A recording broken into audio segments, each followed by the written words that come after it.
Welcome. Oh, it's always wonderful to see so many people in the audience, and I'm not surprised because we're in for a real treat with today's speaker.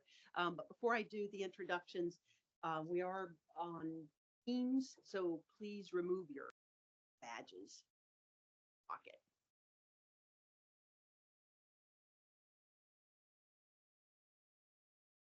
So welcome to the first installment of 2025 of our joint DoD History Program Speaker Series. I'm Erin Mahan, the OSD Chief Historian. I've known today's speaker for many years. We are pleased to have you, Mara Karlin, who is a professor at Johns Hopkins University SAIS and a visiting fellow at the Brookings Institute.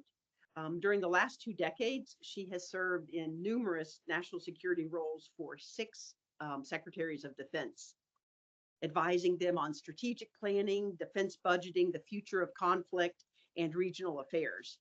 Her positions are many, so I had to write them all down.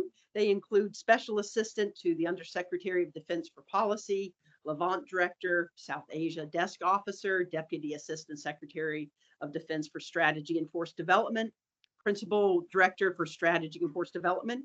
She performed the duties of Deputy Undersecretary of Defense for Policy and Acting Assistant Secretary of Defense for International Security Affairs. Most recently, from August 2021 to December 2023, she served as Assistant Secretary of Defense for Strategy, Plans, and Capabilities. It was in this role that she led the development and implementation of the National Defense Strategy, the Nuclear Posture Review, and Missile Defense Review. She advised Secretary Austin on forces, plans, posture, emerging capabilities, and security cooperation.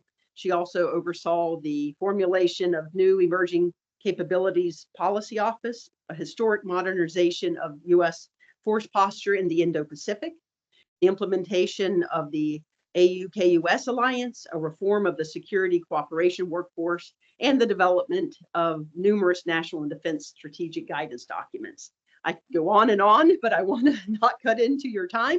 But for today's purposes, not most importantly, but for all this great work, she received the Secretary of Defense Distinguished Public Service Medal, the highest award given to civilians by the Secretary of Defense. She's the author of numerous works, but most notably 2 books on military history and defense policy. In fact, you gave a talk for us on the first one, Building Militaries in Fragile States, Challenges for the United States, which was published in 2018. And 2021's The Inheritance, America's Military After 2 Decades of War, which is the basis of today's talk. So without further ado, thank you. Come on up.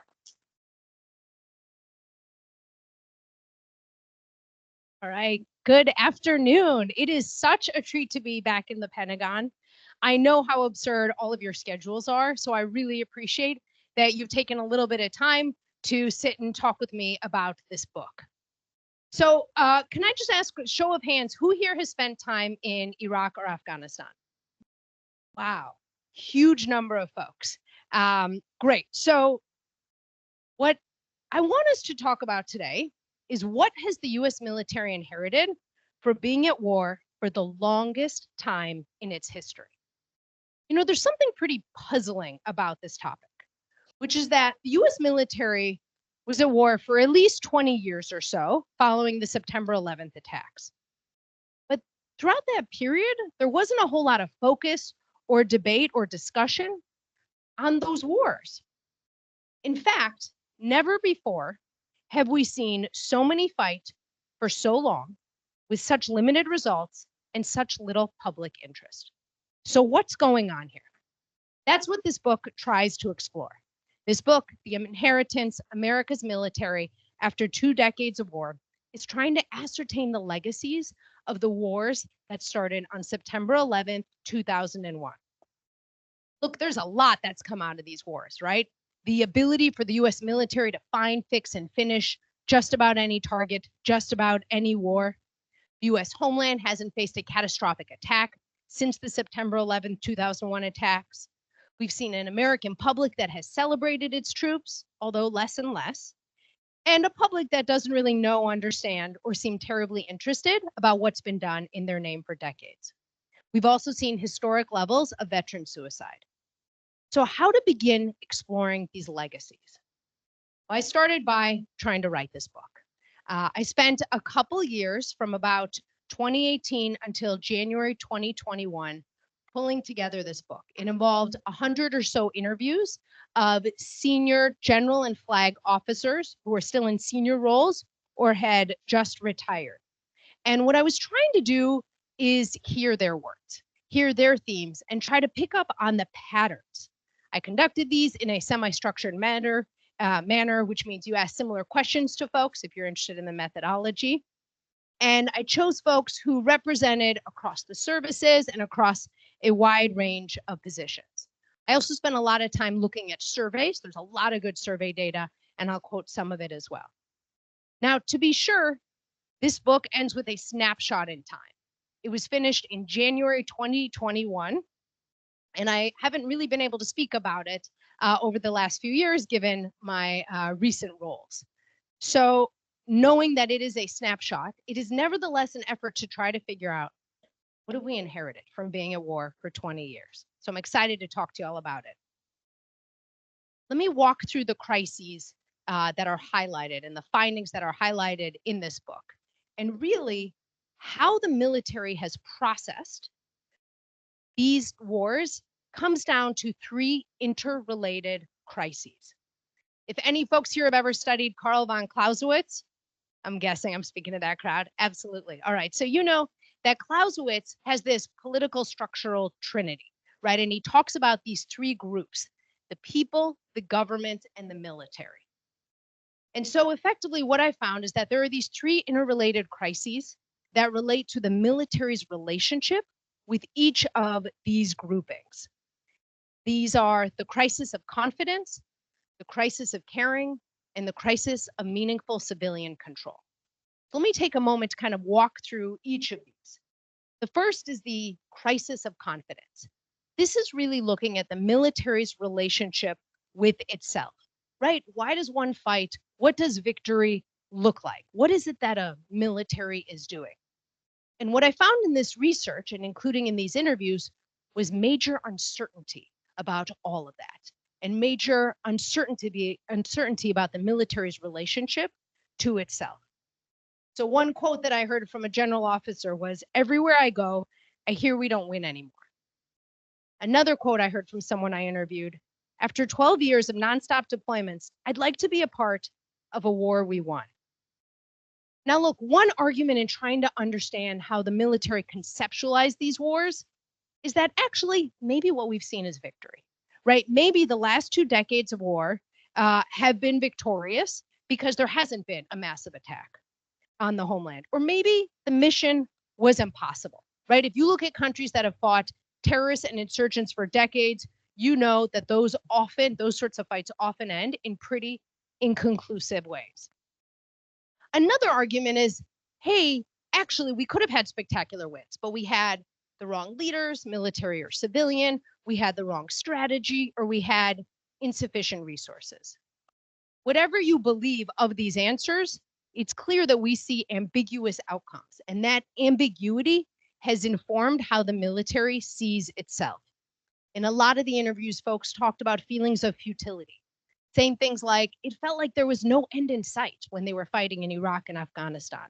It felt never ending. As one said, it was like pouring water in the desert.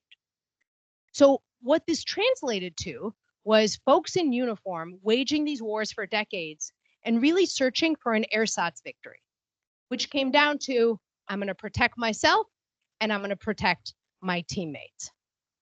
Folks felt often like the purpose wasn't clear. In fact, one survey that came out in 2019 found that the overwhelming majority of vets who served in Iraq and Afghanistan said it hadn't been worth fighting.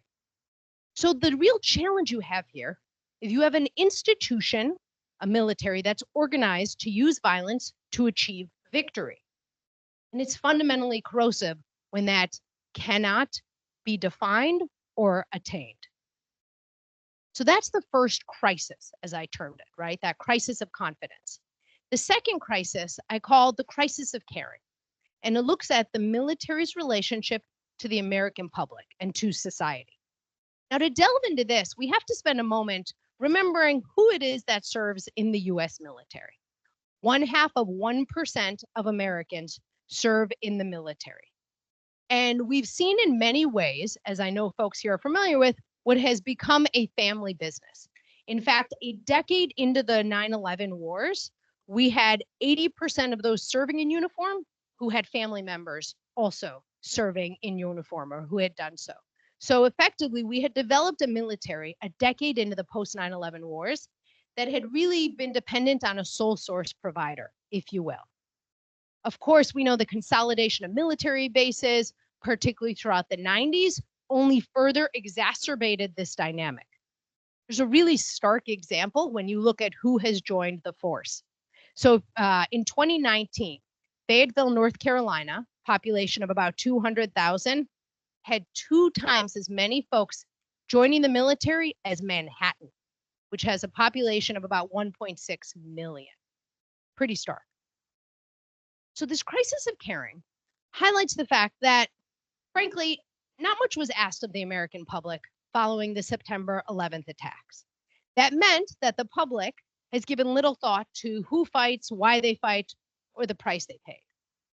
And you can suppose that maybe that was okay for a while. There's a lot of surveys that talk about quite broad support of the American public for the US military, but also that support is hollow. And in fact, it is falling.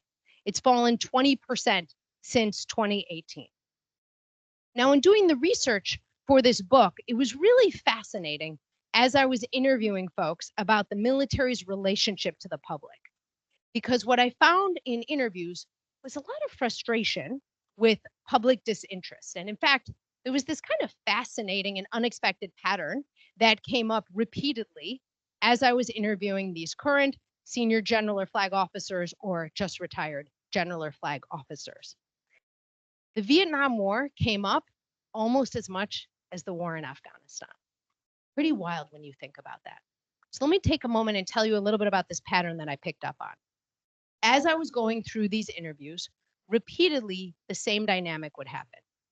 The interviewees would invoke the Vietnam War. They would bring it up. I did it. They would then highlight that the post-9/11 wars looked different from the Vietnam War because folks didn't mix up the war with the warrior, right? That means that they were still supportive of those in uniform, kind of regardless of how they felt about the conflict. But then when I would ask the interviewees directly about the state of civil-military relations today, they would start to get quite perturbed, quite upset, sometimes even a bit angry. Folks would say things like, "We've got a warrior class and everybody else." Or as one said, "Thank you for your service isn't the issue. It's more like, thank you for allowing me not to have to think about the military or worry that my family member will be forced to join." Surveys actually demonstrate that this dynamic is real. In fact, a 2020 survey found that more than half of post-9/11 vets say Americans who didn't serve should feel guilty. So there's a dynamic going on there in this crisis of caring. The third crisis that I highlighted is the crisis of meaningful civilian control.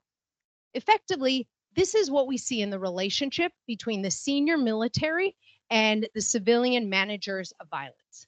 Now, to be sure, civil-military relations inside the Pentagon has always been bumpy, right? It is just a matter of how and in what ways. My very favorite example, if I can digress, is that during the Cold War, the Joint Staff wouldn't let senior civilian leaders read the annex of a plan that said if there's going to be a nuclear attack on the Soviet Union, there would automatically be an attack on China. Pretty dramatic. So it's worth remembering that when we talk about bumps, tension is actually inherent in these relationships, and tension's not a bad thing. However, in looking at the post-9/11 wars, what I found is that the relationship between senior civilians and senior folks in uniform was getting a bit worrisome. There was a real desire to blame civilians for the outcomes of the post-9/11 wars. A lot of folks saying civilians didn't care, civilian leaders didn't care. They weren't willing to do what was needed to be done to win.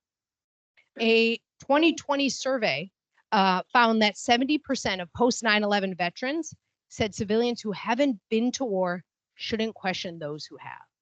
That's not a great dynamic, of course, given that our system is founded on civilian control of the military. Now, to be very sure, there's a whole lot that civilians need to rethink and need to have redone, but we do know that our system is designed so that civilians have the right to decide, and those in uniform have the right to advise. Other dynamics that I saw in the interviews that really informed my kind of perception of this crisis was the resurgence of the Powell Doctrine. You all might be familiar with this. This was a doctrine long ago that had become hot during the time period of Caspar Weinberger, and then during General Powell's time as chairman of the Joint Chiefs. The ideas behind the Powell Doctrine at first blush can make a lot of sense. We shouldn't have limits on how we're using force. We need to be decisive, use all the force possible, have clear political objectives and stick to them. The challenge, of course, is that it really sets up an us versus them dynamic, which isn't terribly healthy, and it ignores the iterative nature of war making. One of the findings under this rubric of this crisis has also been some efforts to mute civilian voices. In fact, if you follow the National Defense Strategy Commission from a couple of years ago, which I was honored to staff, one of the big findings was that civilian voices had been muted in some really key areas, in particular in war plans reviews. Another dynamic of this crisis was the concept of best military advice. I don't know if folks here have ever done Google Ngram searches, but this is a really neat tool that you can do on Google, which is to try to figure out the popularity of terms, kind of when do they become hot and when they don't. And the term best military advice really surged partway through the last decade. And the challenge, of course, with that is it very much tries to draw a firm line between civilian roles and roles of those in uniform, even though those roles and responsibilities in practice can actually be quite fuzzy when you are talking at the most senior, at the most strategic level. Moreover, this notion of best military advice assumes it should be unquestioned, singular, narrow, and is not terribly clear on who delivers it. And the last element under this rubric of this crisis of meaningful civilian control that came up was this idea of accountability soup. Accountability soup really pointing to a frustration. Who do you point the fingers at for ambiguous outcomes in the post-9/11 wars? You know, this sort of feeling that it's not entirely clear who was responsible. This didn't go quite the way folks wanted, so who do we turn to? So these three interrelated crises that I just highlighted really represent the thrust of this inheritance. There are many other points to highlight, and I'll just very briefly go through a couple. You know, we've inherited a vision for what going to war looks like. So paying for war, effectively, it was described to me by one interviewee as like an open bar, where the Department of Defense, particularly during the first decade, felt like it was getting money flowing left and right, although of course there were bumps like during sequestration. When we think about perceiving war, a lot of folks spend a lot of time on these giant forward operating bases. Now, to be clear, not everyone did, but for those who did, they had a lot of creature comforts, although they were still obviously deployed. You know, in 2004, we actually had more folks deployed at a forward operating base in one part of Iraq than in all of Afghanistan. So you see some really interesting differentiation between those wars too. But even folks who weren't deployed on these big forward operating bases, nevertheless really found the operational advantages of the US military to have met their need, right? So you've got air superiority, largely unimpeded communications, largely unimpeding logistics. As one interviewee put it, basically, we've been gods on the battlefield. We could go anywhere we wanted and do anything we wanted. Now, of course, every military service fought its own war. The Army contributed the most in terms of numbers and felt the pressures of doing so profoundly. One general officer that I interviewed said his generation grew up being told how the Army destroyed itself in Vietnam. And he had a voice telling him, don't screw up a second time. And we saw when we look inside the Army at some real unbalance that happened with the prioritization of end strength over modernization. In particular, interviewees from the Army said that they felt like they carried a heavy load, and they often felt like they were carrying it alone. The Marine Corps didn't want to be excluded or sidelined, of course, in the post-9/11 wars, so it jumped right in. But it felt an identity crisis at different moments as well. As one senior Marine leader highlighted, folks actually think we're just interchangeable with soldiers. And I've wondered at least if that's helped inspire, some of this inheritance has helped inspire Force Design 2030. For the Air Force, the story starts a lot earlier, in fact. As one senior Air Force leader highlighted, we never went home after the Gulf War. Others said the Army came out of Vietnam hollow, the Air Force came out of this war hollow. We saw that as the Air Force was deployed and faced some serious readiness and modernization problems. For the Navy, there was more minimal impact. As one senior leader highlighted, no one turned to the Navy and said, "You're the key." So it became more a question of what's our role here and how do we focus on other things? And when we look inside the balance of power across the department, what we saw is the balance of power very much shifted toward the combatant commands over the military departments. As one interviewee said, the COCOMs had all the pull. We also inherited some real questions about how we understand conflict. We can't decide which theory of war is right, said one of the interviewees. Some folks were really focused on technology and sort of bearing the fruits of the revolution in military affairs. Some folks vacillated between counterinsurgency and the extent to which it could be achieved or couldn't. And there was a bit of a curious fascination with how the Brits and the French waged counterinsurgency rather than a desire to look introspectively at how the US had in the past. There's a lot of frustration inherited about the interagency and the whole of government approach. As one senior leader said, let's stop teaching whole of government. It's 1-800-DOD. Another talked about the whole of government and spelled it HOLE. So this frustration was real. And in particular, under this rubric of trying to understand how we see the changing character of war, one senior military leader said, the troops today, they're imprinted with the wrong kind of warfare. They don't know what right looks like. And I'd ask you, do we? So wrapping up, what do we do about this, right? How do we understand these legacies? How do we think about them? Orson Welles has this wonderful quote, if you want a happy ending, that depends, of course, on where you stop your story. So I stopped this story as of January 2021, although I'm guessing in Q&A, folks might want to fast forward that time. And there's a couple of takeaways in my mind.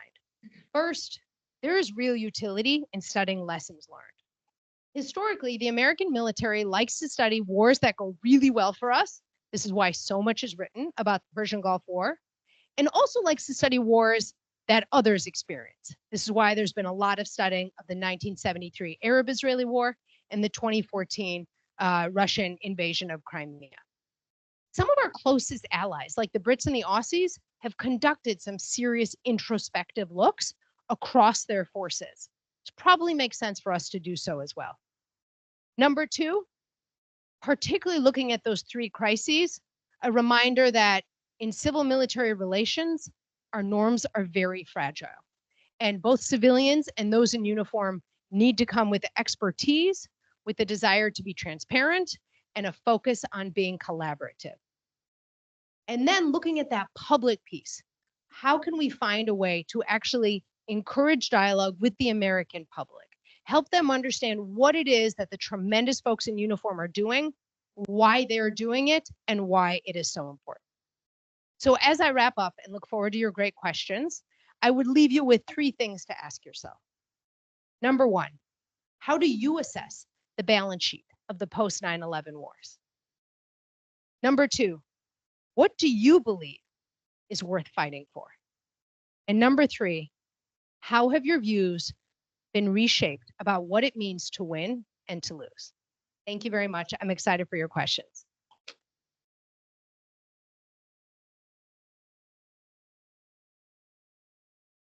So if folks don't mind raising their hand, we've got Scott here who will come around with a microphone. And I look forward to good questions, comments, insights, all of that.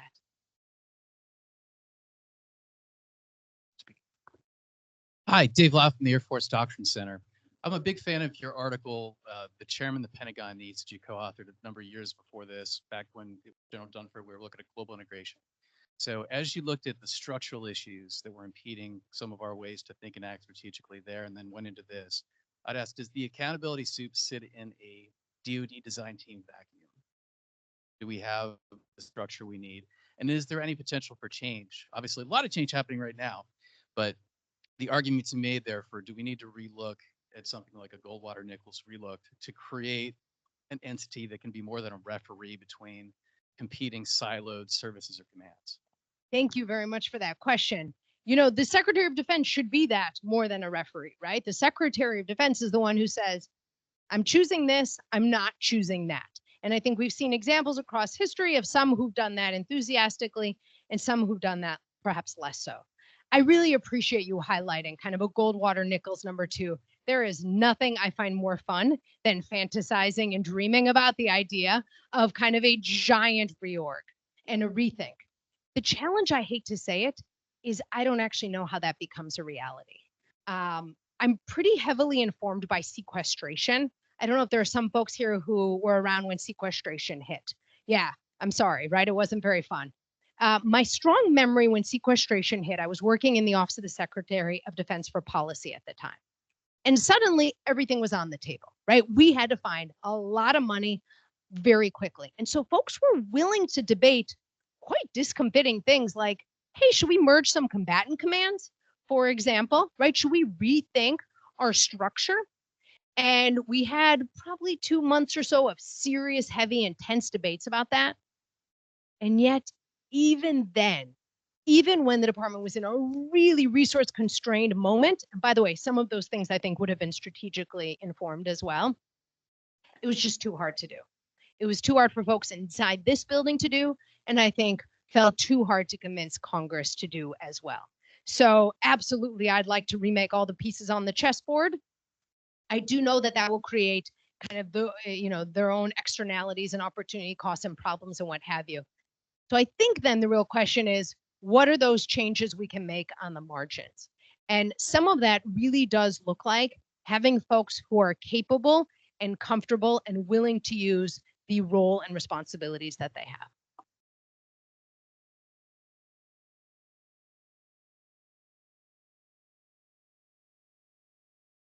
Good afternoon, ma'am. Major David Walker from the Joint Staff J5.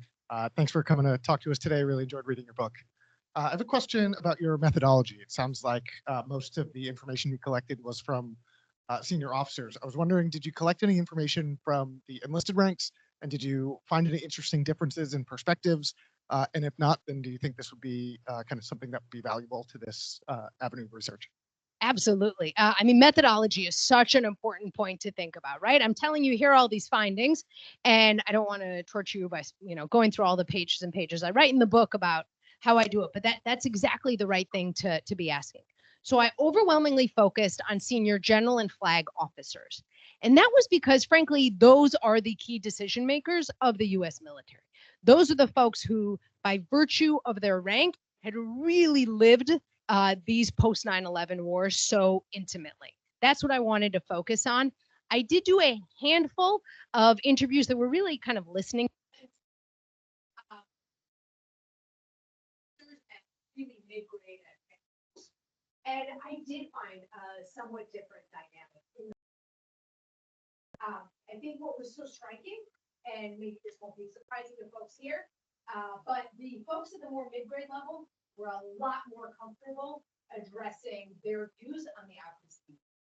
Right? They were a lot more comfortable saying, yeah, I don't think we've done what we need to do.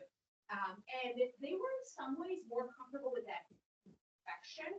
Perhaps that is because they can say, look, I'm doing what I was told. Why were we doing that, right? And maybe it's just sort of the plastic moment one is in when you're sort of at that age and at that rank. But they're sort of, I guess the best way to put it, what I found sometimes took a while to get to in the conversations with the most senior folks, we would get to very quickly with the folks at a more mid-grade level. This is a good follow-up. So I'm going to ask the same question methodology, but civilians. It sounds like you didn't talk to very many senior civilians, but especially I want to know what you were what you think you might have gotten that would be different in regard to your civil military relations argument. Absolutely. So I did do interviews with some senior civilians, just former civilians. What's really funny for folks who study civil military relations is there's almost no literature on the civilian. Right? Folks love to say, let's talk about what the military should be doing, or let's talk about the patterns between civilians and military.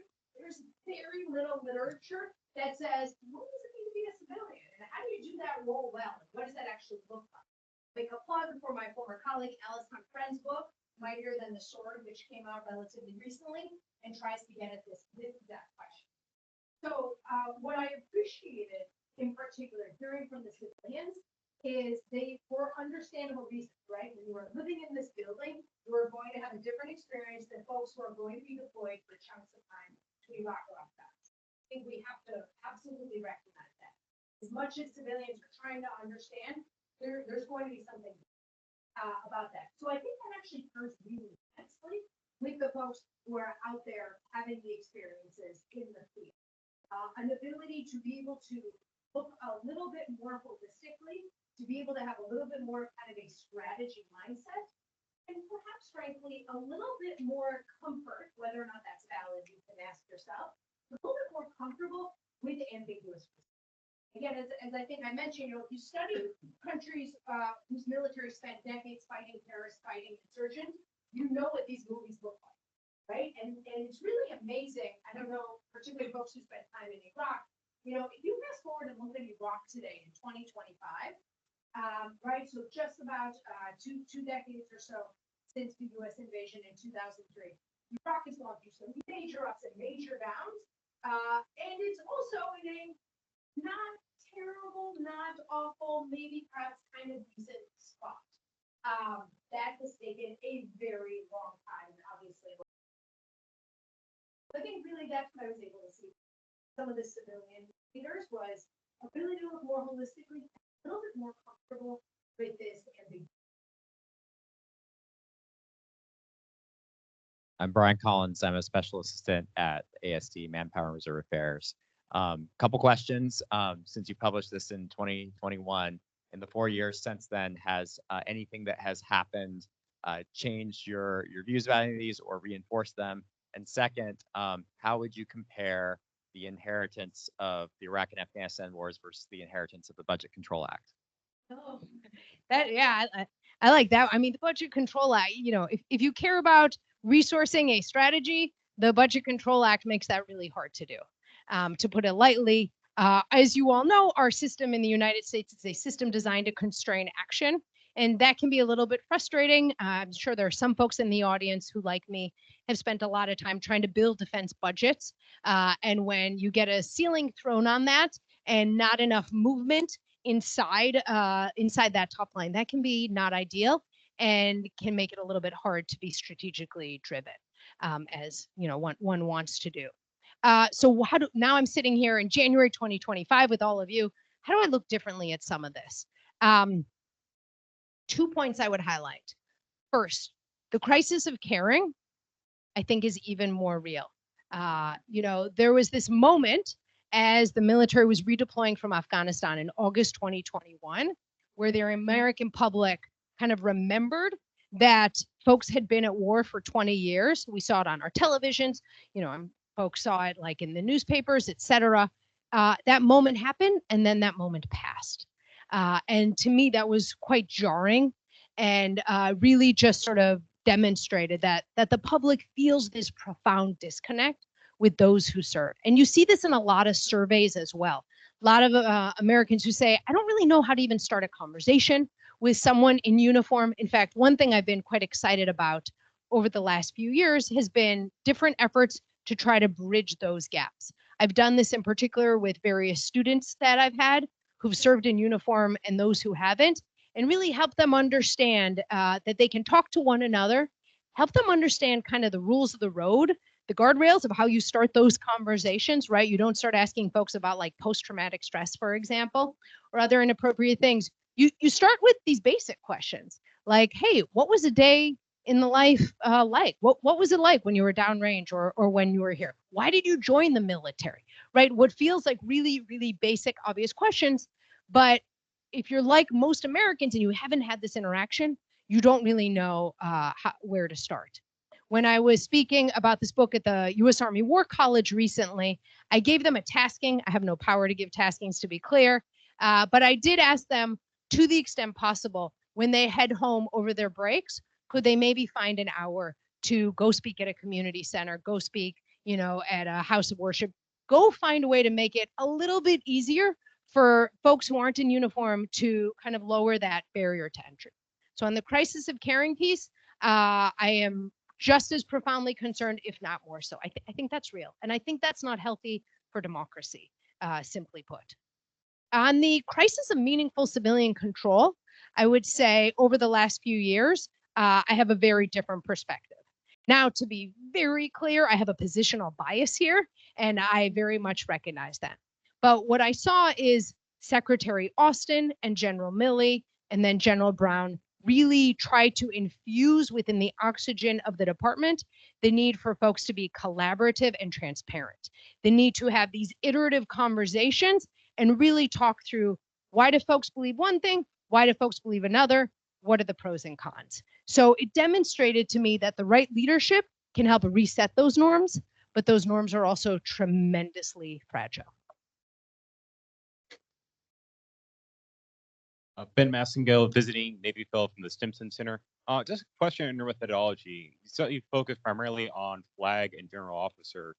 However, analyzing civil military relations, was it a misstep not to focus more on those mid-grade officers? Like, you don't see a whole lot of generals and flags in Congress, but you have lots of mid-grade, not even counting their staffs and things. Is that potential aspect you're missing from your analysis of civil relations, because their time probably greatly influences how they then in turn interact with Pentagon officials? No doubt there are a number of different ways one could have pulled this together. And frankly, I hope that there's folks who are inspired to write their own works and do their own research on this topic. This is a really fat topic, and I think it is in all of our interest to explore it as rigorously as possible. So the reason I didn't think it made sense to really focus in on those mid-grade officers is because, as extraordinary as they are not shaping huge swaths of a military service the way that the general and flag officers are. And I wanted to really try to interrogate this idea of how the military is understanding this period of time. That in many ways seems to me will come from the sort of thought leadership at the most senior levels. Moreover, a lot of those mid-grade folks haven't really spent as much time inside that strategic national security decision-making apparatus. And I find that having been able to do that, the general and flag officers are able to have a wider aperture. But as I said, I very much hope someone will take other kind of tangents and approaches to understanding this huge topic.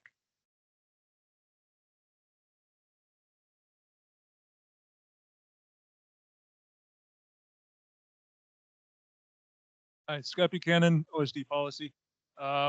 It seems to me one of the inheritances we've gained from our legacy from Iraq and Afghanistan are an increased emphasis on the amount of funding for things like security cooperation and other things like that.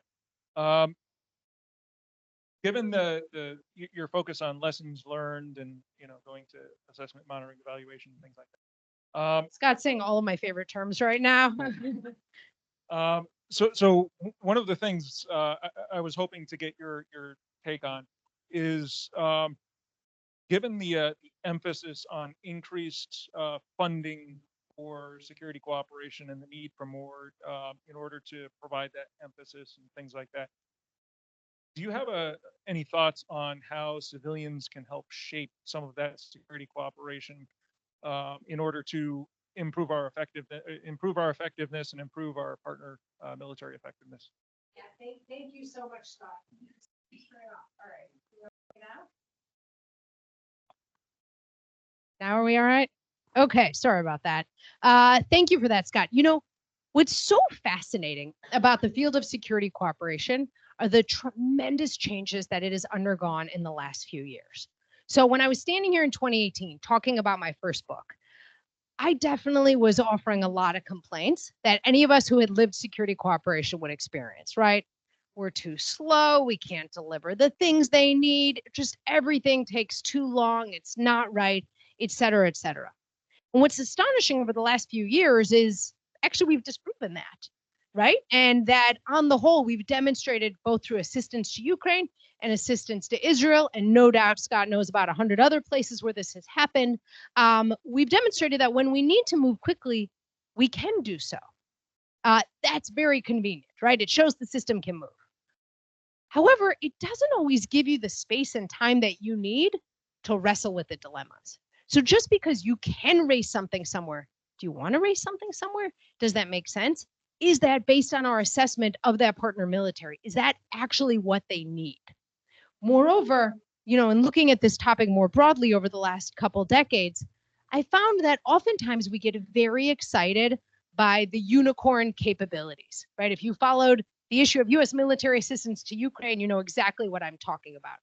This is the unicorn platform that will completely change things, right? We went through this with MiGs, we went through this with F-16s, we've gone through this with ATACMS, no doubt there's like 17 more.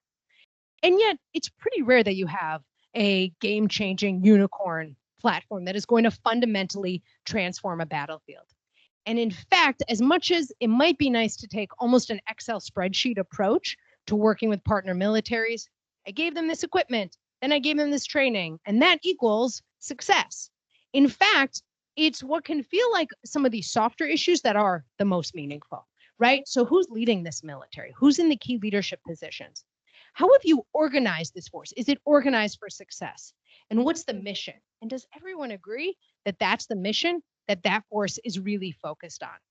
This is why the assessment, monitoring, and evaluation work that we're working on is just so very important. And I would say, as you are finding that the system can move faster and faster and faster, really forcing yourself to step back and interrogate these questions of, we can do this, are we also thinking that we should do it? And have we looked at what feels like softer issues, yet can often be quite profound as well? Thank you, Dan Schneiderman from OSD Policy. Nice to see you again. I had a question for you about what you thought the role of JPME might be in educating the next class of leaders about what the roles of civilian leaders and military leaders should be, because some of it sounds like what you're saying is that there's a need to make people understand both sides' cultures earlier on in the process, because it's my experience that as you rise in the ranks, your views become more calcified. So I'm wondering how you think the system might be able to be adapted to address some of the issues you raise in your book. Absolutely, Dan. Look, any of us who've spent about 24 hours in the Pentagon know that civil military relations are in the oxygen of this building. There is not a topic you touch, or at least I haven't found it yet, that is not informed by a pattern of civil military relations. And yet, I don't know about a lot of y'all, but in undergrad and grad school, I didn't actually really study that. I didn't really appreciate that until I showed up here and luckily had some really good bosses who helped me start to internalize it. So what I'd like to do is really, both within the civilian graduate school programs and within JPME, help folks recognize as early as possible this exists, right? This is going to inform how you think about the strategy and the policies and the resources and all those fun substantive things that we all kind of want to wonk out about.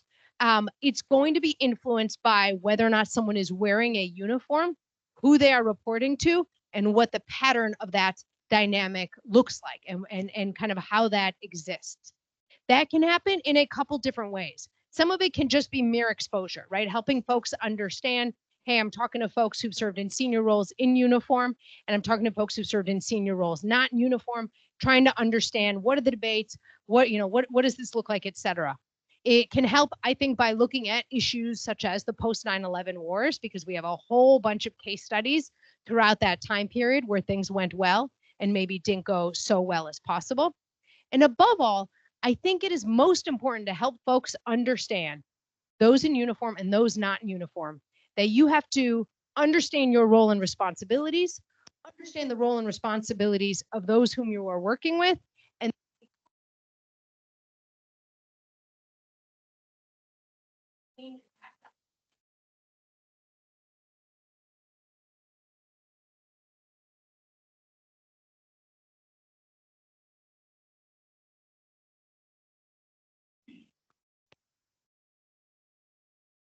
Right. So accepting that gray, that means also recognizing that tension is actually okay in civil military relations, right? We're dealing with really hard issues here, right? I've yet to sort of find the butterflies and unicorns issues that we get to deal with in places like the Pentagon.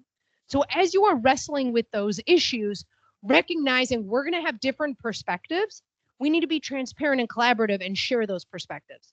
Really think through, here are the different options. Here are the pros and cons of those options. We have a role to play, and it is okay to have those different views, but it's important that we are willing to work together in trying to figure out what's the policy that makes the most sense. Lieutenant Colonel Jordan Brehove. First off, thank you for speaking today. I found this incredibly interesting. I have a question about perception of a period in time, specifically for Iraq. It seems that it was debated, were we greeted as liberators for a while, and it'll probably be written in the history books to be that we were not.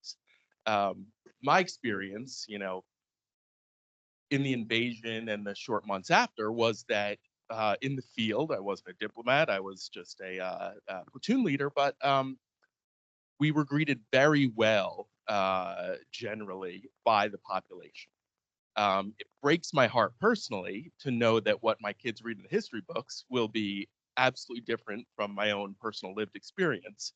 I was curious in the interviews that you've done if you went into that topic and what you've heard. Yeah, and thank you so much for sharing your personal experience. I'm grateful for it. You know, one of the fascinating things about trying to understand experiences of wars that last for 20 years or so is folks there are a lot of repeat offenders. So I remember one interviewee in particular, a senior military leader who had not just gone back to Afghanistan for multiple deployments, but kept going back to the same province. And that was downright fascinating, right? Because they were able to have variation in their experience. Positive experiences on one deployment, coming back and seeing that actually a lot of the gains hadn't really stuck. And then on a third deployment, quite dismayed by the state of affairs. And I think that's like a nice microcosm for really reflecting some of what you found as well. There's a wide variety of experience. There are some folks in Iraq who are really excited to see Saddam pushed out, the Kurds obviously being a great case study here. There are a whole bunch of other folks who were less enthusiastic about Saddam being pushed out. And then there are a bunch of folks who, for very understandable reasons, were trying to figure out, what does security and governance look like? And as you no doubt know, overthrowing an authoritarian dictator does buy you a chunk of time, a long chunk of time, without meaningful security and without serious governance. And so those folks had to live through those periods of time. We saw some really ugly ones in particular, 07, 08, 09 are kind of loud ones that I recall as well. So effectively, folks had diverse experiences. I think if you are engaging Iraqis and Afghans, you'll hear very similar things as well, as they all try to kind of process these experiences. Hi, good afternoon. My name is Henri Grossman. I work in OSD Policy Middle East. I've observed in my own work a pretty significant public disinterest in U.S. service members, casualties, and even KIAs. And I was wondering if you think a reset is possible, and to what extent should the public be involved in care? Thank you. Absolutely. One of the interviews said, you know, one of the challenges of post-9/11 wars is that we inherited an expectation of deathless. Now, obviously, that's an exaggeration. But to be sure, there's been extraordinary progress in military medicine. So if you look back over the last century or so, what used to be the ratio was about one individual killed for 4 folks wounded. Thanks to the progress of modern military medicine, that has moved to at least a 1-to-20 ratio, if not more so. Right? And so that meant while those who lost over the last 20 years, those are serious and real losses, those numbers do not in any way look like what we've seen in previous big wars for America, let alone wars that have lasted. And I think that's probably played a role in the public's discourse. I mean, frankly, the much bigger piece in my mind has been that you had an all-volunteer force, and so you didn't need the public, right? You didn't need the public speaking. There weren't things asked of the public, the post-9/11. I remember being a civilian on September 11, 2001, living in DC, feeling on that day that the world was changing, and wondering what that would mean for a citizen. I had just spent a chunk of time living in the Middle East and really looking around and seeing countries that had quite bumpy security situations, and for us asking a lot and different things of their population. And that just wasn't the case here. So I think this good point that you're highlighting just really added to a story where folks didn't really focus or to pay attention. One of the interesting dynamics with this, of course, is if you have read the National Defense Strategy, which I hope you have, if you've read the National Defense Strategy, you know that there's a major focus put on the threat posed by China, right? The country that has both the will and increasingly the capability to fundamentally reshape the global. I very much hope that there is never a war with China. But I can tell you that if that were to happen, we're looking at a very different type of casualty. Even if you just look at what's happened with Russia and Ukraine over the last 2.5, 3 years or so, I believe the Russians have faced something like 600,000 casualties. 600,000 casualties. That's downright mind-boggling. And as a reminder that when we are talking about these big state-on-state conflicts, will look profoundly different than what we've seen from these post-9/11.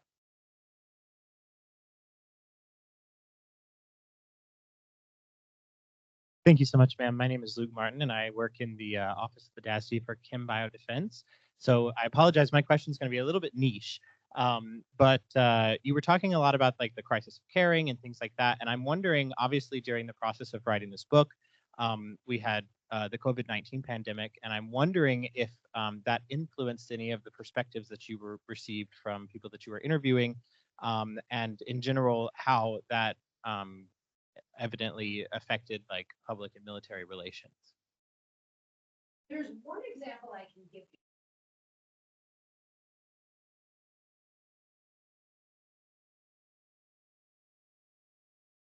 No. Can I maybe just take yours and then I'll run around? All right, this one seems to be more successful. Okay, so there's one example. You all might, y'all are obviously very familiar with the term "thank you for your service," and there's some strong views about that topic. As COVID had started, there was a bit of an effort for folks to use the phrase "thank you for your service" directed at healthcare workers. And I thought that was really intriguing. It was kind of redefining how one thinks about service.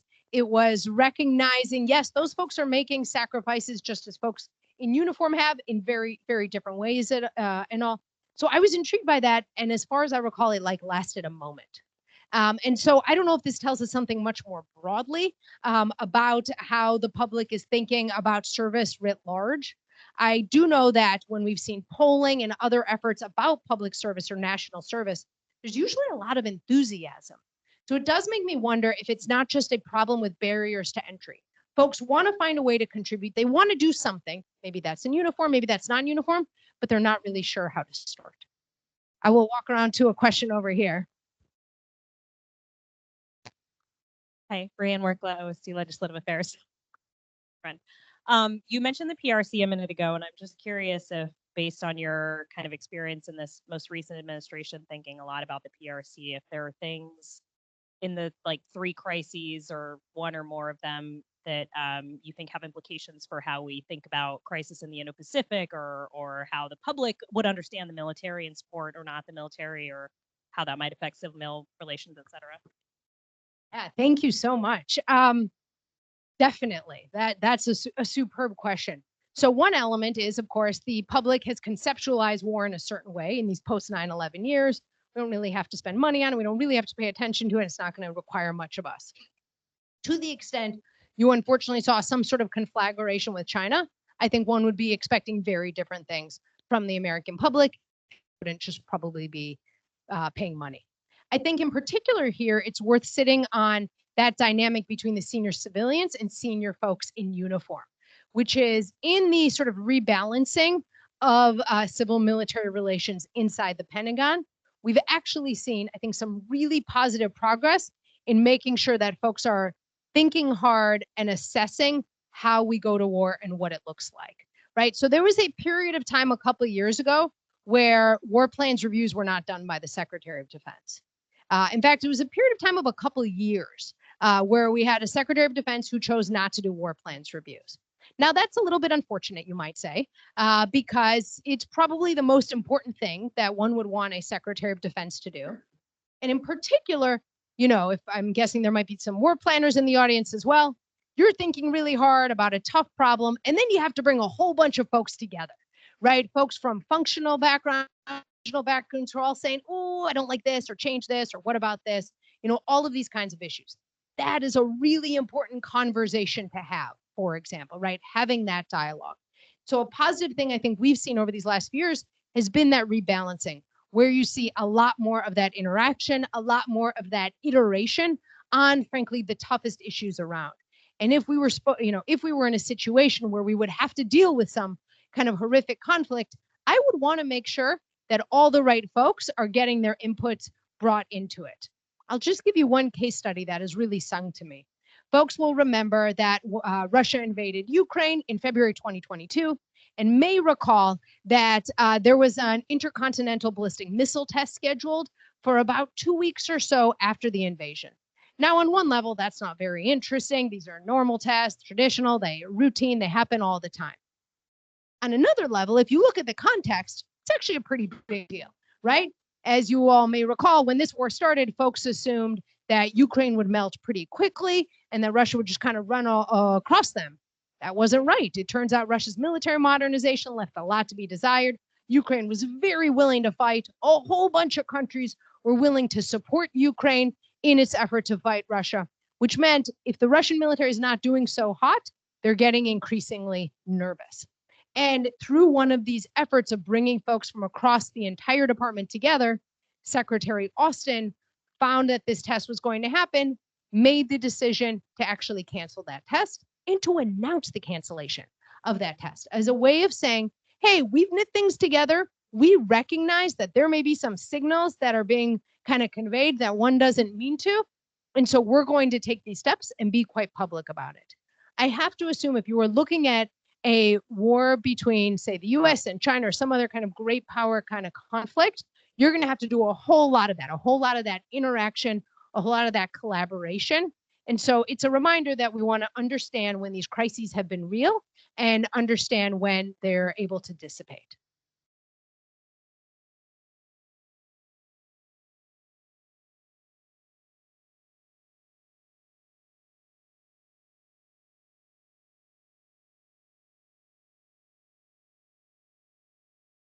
Let's have one more question. Perfect. All right. Last question.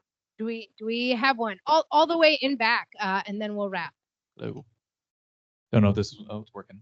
Hi, my name is Jared Horn from OSD Intelligence and Security.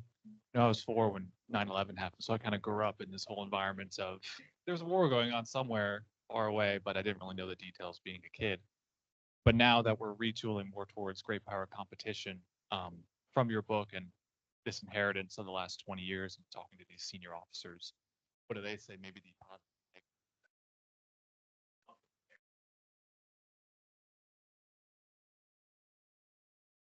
Yeah. So first of all, I want to thank you for highlighting how old you are on 9/11.